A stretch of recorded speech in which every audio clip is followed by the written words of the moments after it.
자, 이번 시간은 이제 정부가 부동산 시장에 직접적으로 개입하는 방법 30이라고 되어 있었고요. 공영개발, 공공토지 비축, 공공임대주택의 공급이라고 하는 것. 이 중에서 공공토지 비축은요, 소위 수용제도와 선매협의제도 두 가지로 대별해 볼 수가 있습니다. 그래서, 자, 제일 먼저 논의하게 될 게 공영개발 거의 안 나오죠. 그래서, 국가 또 공공단체가 시행자가 돼서 택지개발사업 또는 도시개발사업 등을 시행하는 것. 뭐 이걸 공영개발이라 부른다. 그래서 지문증이 이런 거 있었어요. 그래서 공영개발은 수용 방식을 통해서 이루어지게 되고, 토지 매입 보상 과정에서 갈등 등 지역 주민과의 갈등이 문제로 제기가 된다. 뭐 이런 내용들이 있고요. 큰 의미 없습니다. 그래서 땅 뺏어가니까 사람들이 결사 반대하죠. 그래서 그 정도까지.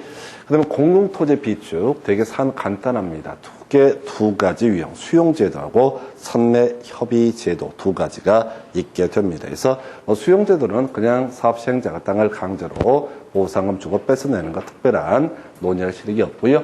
그 다음에 이제 선매협의, 요거 아까 설명드렸던 주제이기도 한데요.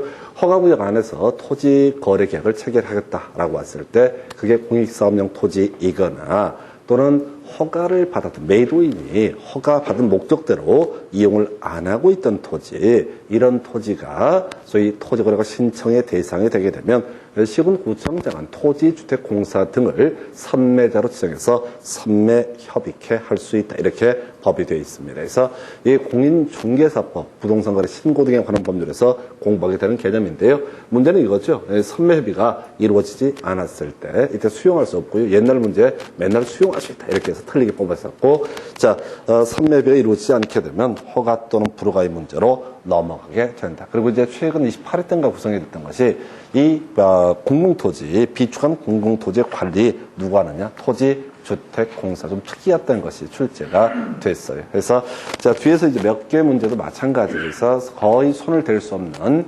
실정법을 가지고 구성한 사례가 있습니다. 이 정도가 토지 정책 중에서 직접적 개입 간단합니다. 그 다음에 이제 주택 정책이라고 볼 수 있는 것이 공공임대주택의 공급. 그래서 종류가 상당히 많습니다. 근데 이제 요 근래는 거의 구성이 또 안 돼요. 그래서 자, 뭐 공공건설 임대주택, 공공매입 임대주택. 이게 이제 뭐 하는 거냐면 공공건설 임대주택은 집을 지어서 자, 임대주는 주택을 가리켜서 공공건설 임대주택. 사서 자, 임대주는 주택을 공공매입 임대주택. 그다음에 이제 준공공 임대주택이 한 번 나왔는데 이것도 사실은 흔들어줬던 문제입니다. 그래서 8년이라고 하는 것이 그 당시에 이슈가 됐어요. 준공공 임대주택은요, 본질적으로 공공 임대주택은 아니죠. 일반 민간인이 운영을 하는 거니까. 다만 이렇게 장기간에 임대를 하겠다라고 하면 몇 가지 혜택들이 주어진다. 뭐 이런 관점에서 같이 묶어서 이제 한번 출제가 됐던 적이 있습니다. 그리고 과거에 나왔던 몇 개의 지문들은 지금은 다 제도가 없어져가지고 요게 이제 다 의미가 없는 지문들이 있겠고요.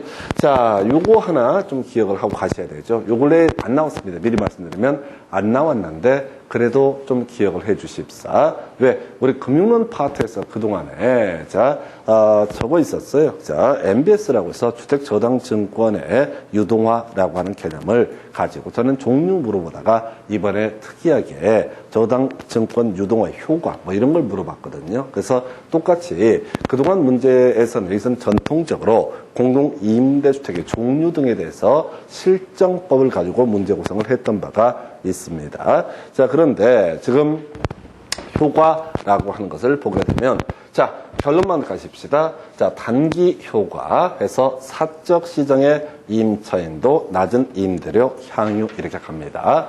근데 장기적인 효과를 보게 되면은 공공임대주택의 임차인만 낮은 임대를 누릴 수 있다라고 하는 거. 자, 이 과정을 알려고 하지 마시고 결론부터 미리 외워야 돼요. 지금 정부가 공공임대주택을 공급하게 되면은 단기적으로는 그 공공임대주택에 입주하지 못하는 그 사람들도 다 낮은 임대료 혜택을 받을 수 있다. 사적시장도 임대료 혜택을 받을 수 있다. 근데 장기적으로 보게 되면 다 공공임대주택에 입주한 사람만 낮은 임대료 혜택을 받을 수가 있다. 이렇게 결론 외우고 가야 돼. 다시 단기적으로 뭐라고요? 공공임대주택에 입주를 못한 사적시장에 남아있는 사람도 다 낮은 임대료 혜택을 얻을 수 있다. 이에 비해서 장기적으로 보게 되면 공공임대주택에 입주한 사람만 다 낮은 임대료 혜택을 얻을 수 있다. 다시요, 단기적으로는 그 공공임대주택에 들어가지 못한 사적시장에 남아있는 사람도 다 혜택을 받을 수 있지만은 장기적으로는 공공임대주택에 입주한 사람만 혜택을 볼 수가 있다. 개념은 이런 식입니다. 자, 어느 동네에 임대주택이 만약에 수요가 100호다라고 한번 해보겠습니다. 이 100호의 임대주택 수요가 있고 현재 임대주택, 사적 시장에 있는 임대주택이 100호가 딱 정확하게 세팅이 돼 있어요. 근데 이 마을에 20호의 공공임대주택이 새롭게 등장을 하게 됩니다. 그러면 이제 공공임대주택은 사적 시장의 임대주택보다는 임대료가 싸다라는 뉘앙스를 가지고 있죠. 그러면 이 100호 중에서 얼마 20호가 이쪽으로 들어가 버리게 되면은 공공임대주택에 입주한 사람은 당연히 혜택을 받을 텐데 문제는 남아있는 사람들도 지금 공급은 100호가 돼 있고 수요는 80호밖에 안 되니까 결과적으로 사적 시장도 단기적으로는 임대료가 낮아지는 현상이 나타나게 된다. 그래서 사적 시장에 있는 남아있는 임차인도 낮은 임대료 혜택을 받을 수 있다. 자, 한편 이게 세월이 흘러서 장기로 흘러가게 되면 이 공공임대주택에 들어간 사람은 당연히 낮은 임대료를 향유를 할 텐데, 사적 시장은요, 공급을 줄여버립니다. 왜?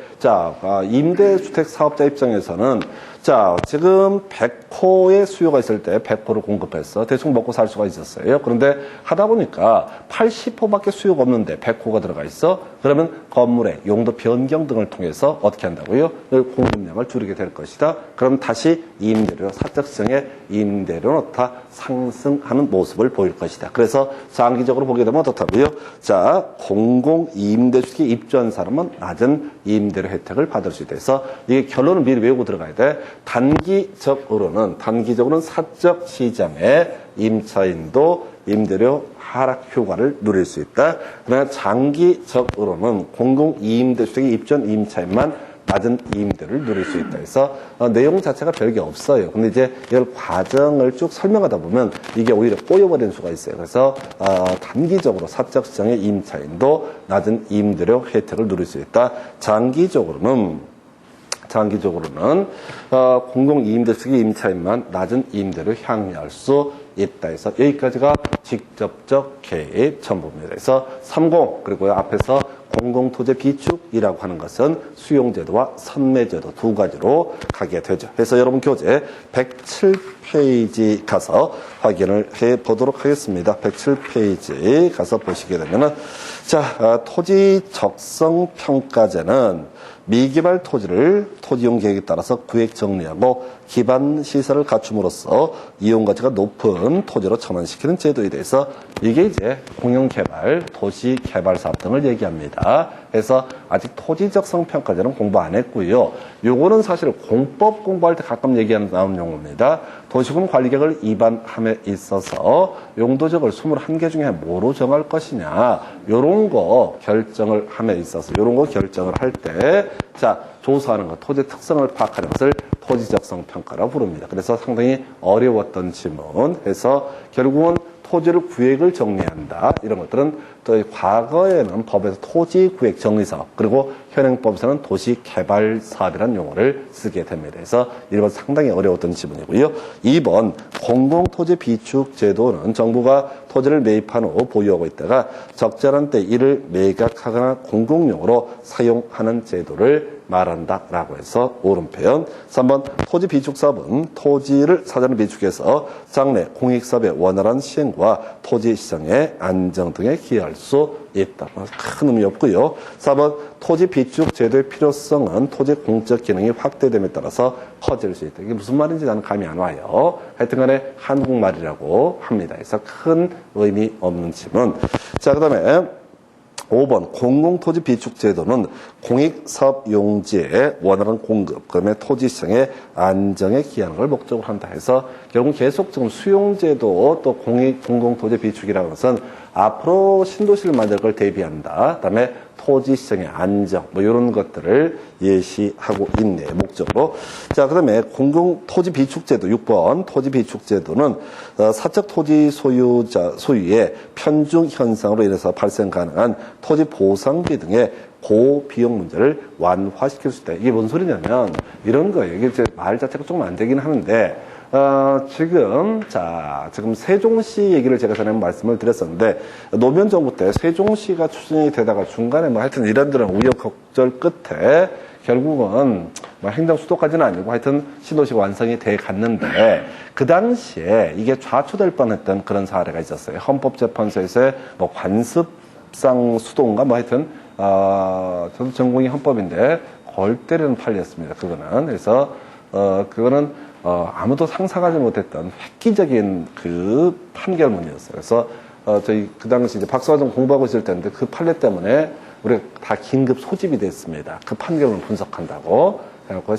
가보니 결국은 이런 미친 새끼들이 다 있나. 이게 이제 저희 지도교수의 가르침이었었죠. 그래서 그러면 왜 부르냐고 별 쓸데없는 것을 뭔 얘기하려고 하냐면 그 당시에 항정수도라고 하는 타이틀 때문에 막 수용을 했거든요. 근데 세종시가 안 만들어지는 막 이런 상황이었었어요. 관습상 수도 이런 헌재 결정 때문에. 그래가지고, 이거 어떡하냐, 땅 산 거. 아니야. 근데 그쪽에 있던 공무원 고위공직자 쪽에 있던 사람들이 그 당시에 나와서 했던 얘기가 대박이다, 대박. 개발이 돼도 좋고, 안 돼도 좋고. 왜?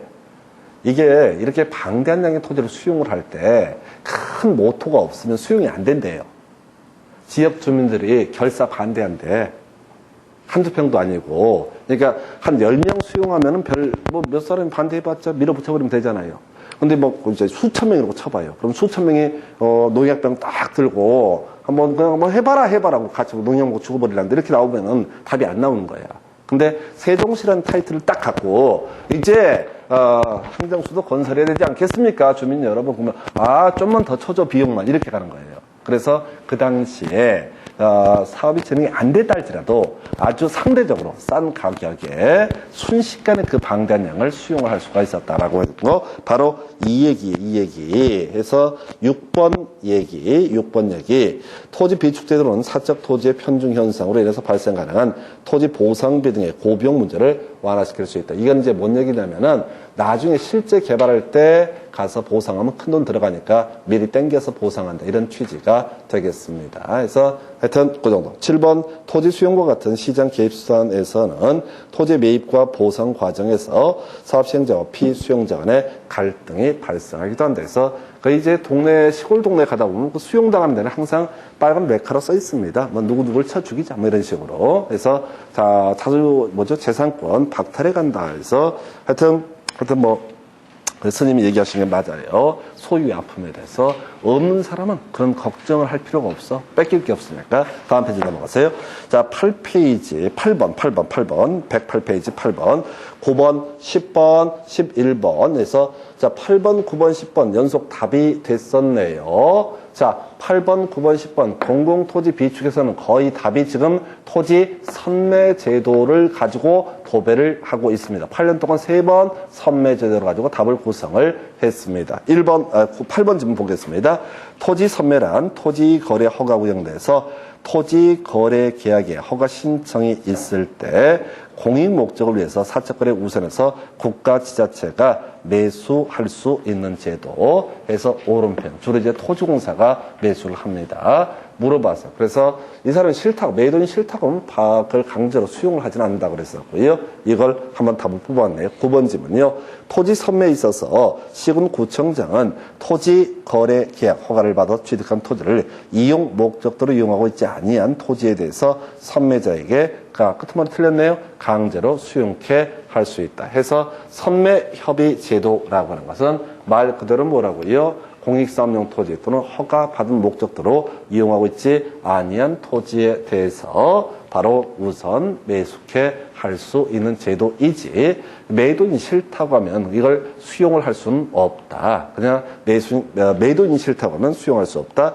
매도인이 싫다고 하면 그때는 허가나 불허가 문제로 연결되게 된다. 그 정도고요. 그 다음 10번 토지 선매는 부동산 거래 신고 등에 관한 법률에 따라서 시군구청장이 토지거래 허가를 받아 취득한 토지를 이용 목적대로 이용하고 있지 아니한 토지에 대해서 선매자에게까지 했고 뒤에 또 강제 수용 나와 있죠. 그래서 9번, 10번 거의 비슷하게 보이게 되는데 어찌됐든 자 편집이 23회, 27회 자, 내용이 하도 비슷해 보여서 똑같은 지문 편집 잘못한 줄 알았는데 똑같이 출제했네요. 23회 때, 27회 때 9번하고 10번 거의 문장 똑같잖아요. 9번하고 10번은 거의 똑같잖아요. 그러니까 이런 문제들이요. 보통 시험 보시게 되면 거의 최소 10문제 깔아줍니다. 거저주는 문제들. 기존에 냈던 그대로 깔아줘. 이게 자꾸 어려운 문제, 새로운 이상한 문제를 갖고 쫓아가시는 게 아니라 이런 문제, 거저주는 문제들을 절대 놓치지 않으려고 하셔야 됩니다. 그리고 이 파트 제일 어려웠던 문제 11번 지문이죠.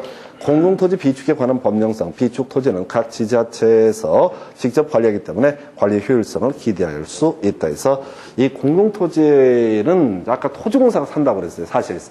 사실상 토지공사가 사고요. 사실상 토지공사가 관리를 합니다. 그래서 자 지자체가 사는 것도 아니고요. 지자체가 관리를 하는 것도 아니다. 지자체가 사서 뭐 하겠습니까? 거기서 뭐 배추농사 지을 것도 아니고 해서 토지주택공사가 매입을 하기 때문에 토지공사가 관리를 한다 해서 뒤에 뭐 관리의 효율성을 기대할 수 있다 없다 이런 거 다 쓸데없는 소리입니다. 애초에 지자체는 사지를 않습니다. 법에서는 국가, 지자체, 토지주택공사 등등등 중에서 매입하도록 할 수 있다라고 되어 있지만 실질적으로는 다 누가 토지주택공사가 매입을 하게 됩니다. 그 정도 보셨고요.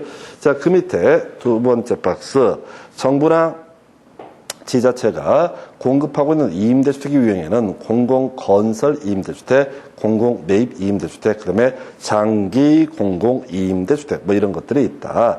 공공이임대주택은 토지주택공사가 외부의 지원 없이 자체 자금으로 건설해서 임대를 목적으로 공급하는 주택을 말한다. 뭐 그냥 개소리입니다. 말도 안 되는 거야. 다른 거 다 빼버리고요. 자, 지금 매입하는 겁니까? 건설하는 겁니까?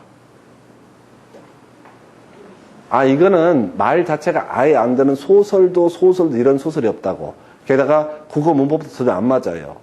지금 주어 보니까 공공임대주택은 토지주택공사가 외부 재원의 지원 없이 자체자금으로 건설해서 임대. 그럼 이제 이건 굳이 해석하면 공공건설 임대주택이 되는 거죠. 물론 개념도 틀렸지만은.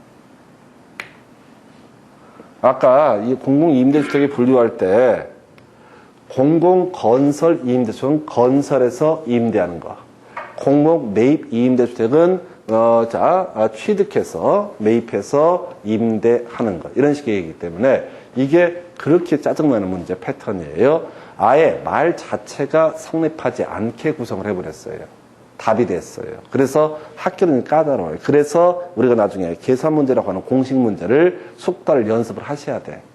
뒤지게. 왜? 이런 게 한국말로 되어 있는 것 같은데 말 자체가 되지 않는다고요. 뭐가 틀렸다 맞았다 이런 얘기를 할 수가 없다고. 지금 주어가 뭐라고요? 공공임대주택은 이라고 나와 있죠? 그럼 이거잖아. 공공이임대주택은 공공건설 이임대주택과 공공매입 이임대주택으로 나누게 되는데 공공건설 이임대주택은 건설해서 이임대하는 주택이고 공공매입 이임대주택은 사서 이임대하는 주택을 말한다. 이렇게 가야 된다고. 근데 뭐 한국토지주택공사가 외부에 뭐 재원에 지원 없이 뭐 이런 말도 안 되는 소리를 해버리니까 이게 어렵다고요. 너무 어렵다고 이게. 갑자기 대마도는 영국 땅 뭐 이렇게 나오는 거랑 비슷한 거야. 대마도는 한국 땅, 대마도는 일본 땅 둘 중에 하나를 해야지 문제 구성이 편하다고. 근데 갑자기 대마도는 영국 땅. 그러면 내가 생각하는 거야. 내가 진짜 세계사를 모르니까 죽겠네 그냥. 영국이 언제 또 대마도를 먹었었지? 뭐 이 생각을 한다고. 또 대마도는 네덜란드 땅. 그럼 새끼 그 헷갈려 죽겠네. 네덜란드가 옛날에 임진왜란 때 일본의 선교사 이런 거 파견해갖고 걔들이 그때 대가로 대마도를 선물로 받았었나? 혼자 막 상상의 나래가 펼쳐지는 거야. 이게 짜증이 나는 거예요. 뭐가 틀렸다가 아니라 말 자체가 되지 않는 지문을 훅 던져놓는다고. 그래서 이게 피곤해요. 나중에 이제 법 과목들은 기본적으로 뭐가 틀렸다는 게 딱 정해진다고. 뭐가 틀렸고 이런 식으로 나름의 거의 루틴이 나오는데 학개론 쪽은 그런 게 없어. 가끔씩 이 문제에서 미친놈들을 좀 내버리는 거예요. 생각나는 대로 그냥. 그럼 이제 수험생들은 무슨 생각하냐면 출제위원이 뭔가 대단히 합리적인 생각을 할 거면서 살짝 한두 개를 바꿔 넣었을 거라고 추론을 하고 있다고. 근데 갑자기 미친놈처럼 막 소리를 지르고 하니까 어떻게 돼? 제가 무슨 깊은 의미가 있는 것 같아. 그냥 미쳐서 날뛰는 건데. 이런 지문이 그런 거라. 미쳐 날뛰는 그런 지문이에요. 말 자체가 성립되지 않는 지문. 이것 때문에 어려워요. 그래서 나중에 우리 이제 공식 문제, 계산 문제라고 하는 것들, 전부는 아니라도 그건 정확하게 답이 딱 떨어지니까 그런 건 좀 훈련을 하셔야 됩니다. 그래서 보통 그렇게 하시거든요. 계산 문제 다 버리고 그 다음에 뭐 하자. 문장으로 된 것만 하자. 이걸 어떻게 해석을 하냐고. X표 써 있어도 이게 왜 틀린지 이해가 안 되는데 분명히 본문에 나와 있어도 놓쳐버린다고요. 어려운 지문. 자, 그 다음에 여러분 교재 몇 페이지? 109페이지 준공공 2임대주택 8년 나와 있죠? 8년 나와 있죠? 그 다음에 기업형 임대주택 8년. 단기 임대주택 몇 년? 4년. 그래서 요거 한번 답이 됐어요. 단기 임대주택은 중간에 4년. 단기 하나만 기억하십시다. 단기 하나만 기억하십시다. 나머지는 다 8년 이렇게 되고 단기 임대주택은 4년. 근데 뭐 썩 좋은 문제 아니에요. 이런 것들 법령 개정 등에 따라 조금씩 바뀌어야 될 그런 부분들이 되겠습니다. 그래서 지금 공공 임대주택 파트는 거의 논의가 안 돼요. 사실은. 아까 이 케이스가 최근에 한번 답이 됐던 케이스고 29회인가요? 이게 아까 2번 지문이 29회 때 지문이구나. 이게 오랜만에 나와서 대단히 까다롭게 나왔던 그런 문제. 그 다음에 여러분 교재 109페이지에 임대사업자 및 임대관리업자에 관련된 문제 나와 있죠? 의미 없습니다. 이거는 이제 특별법 하나를 딱 뽑아내가지고 한번 골라보시오. 이런 문제니까 다시는 이런 문제 안 나와요. 그냥 매년 학개론에서 한 서너 문제가 아예 손도 못 댈 문제를 확 던져버립니다. 그 문제 유형의 하나로 보셔야 돼요. 그래서 지금 우리가 정책론 보통 5문제 구성되고요. 시장론 5문제 구성되고요. 각 금융론 5문제 구성되고 평균 이렇게 하는데 어느 영역이 됐든 간에 만점은 안 된다고 생각해요. 5개 다 맞추는 건 거의 없다고 보셔야 돼요. 꼭 한 개씩은 엽기적으로 구성을 하게 됩니다. 그렇게 봐야겠고요.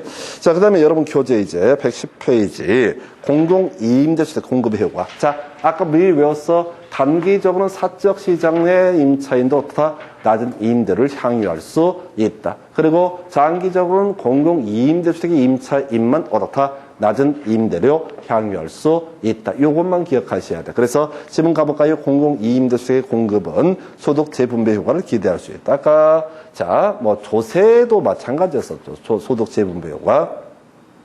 행복주택의 임대료가 시장 임대료보다 낮았을 때 임대료 차익만큼 주거비 보조 효과를 볼 수 있다 해서 조금 형편이 어려운 분들한테 행복주택에 입주를 시켜주게 되면 그만큼 보조하는 효과가 있다 했어요. 이 정도까지 해서 보시다시피 얘기는 내용 길게 설명드렸는데 내용이 거의 없고요. 지금 이제 공공토지 비축에서 토지공사 관리한다. 마지막 제일 어려웠었고 나머지 문제는 다 선매협의 가지고 계속 트릭들을 쓰고 있다는 것도 눈치를 챌 것. 자, 이렇게 보셔서 잠시만 끊었다가 간접적 개입 토지정책 설명드리겠습니다.